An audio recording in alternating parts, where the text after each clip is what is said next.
এটা হলো আমাদের যে কয়েকদিন ধরে আপনারা দেখতে পাচ্ছেন আমরা আপডেট দেওয়ার চেষ্টা করতেছি সেই টুলসটি। তো ফাইনালি আজকে একটা ভুট্টার খেতে আসছি, এখানে পরীক্ষামূলক আমরা আর কি এটা ট্রাই করব।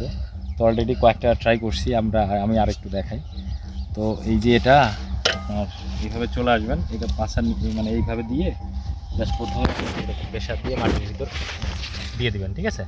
এরপর আপনি সামনে আস্তে আস্তে পেছনের দিকে যাইতে থাকবেন। সবসময় খেয়াল রাখতে হবে এই চাকাটা যেন মাটির সাথে ব্যালেন্স করে, তাহলে কি হবে আপনার লাইনটাও সুন্দর হবে, মাটিটা দুই পাশে সমানভাবে যাবে। তো আমি দেখাই আপনাদের, দেখেন।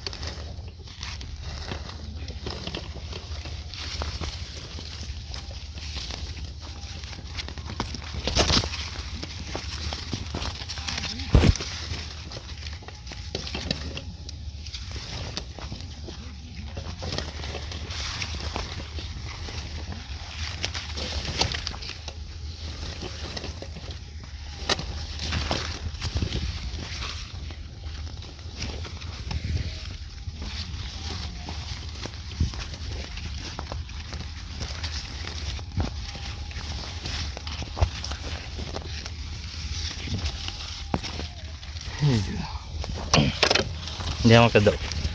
তো এই যে হলো অবস্থা, ধরো এটা ধরো, এটা ধরো। এই হলো অবস্থা, দেখেন আমি এটা কমপ্লিট করলাম খুব দ্রুত, কয়েক সেকেন্ড লাগছে মাত্র ওই কোণা থেকে এই কোণা পর্যন্ত আসতে।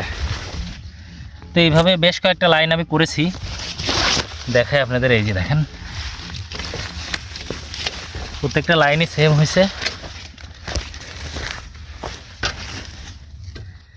এটা হলো গাছ মোটামুটি কত 1.5 ফিট হয়েছে না, 1.5 ফিট উচ্চতা অথবা 2 ফিট অথবা 1 ফিট উচ্চতায়ও আপনারা এটা ব্যবহার করতে পারবেন।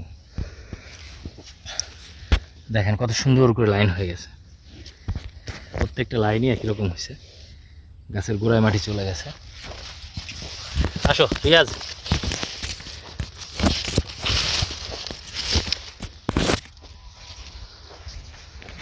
এই পুরা জমিটা এটা করা হবে এখন। এই যে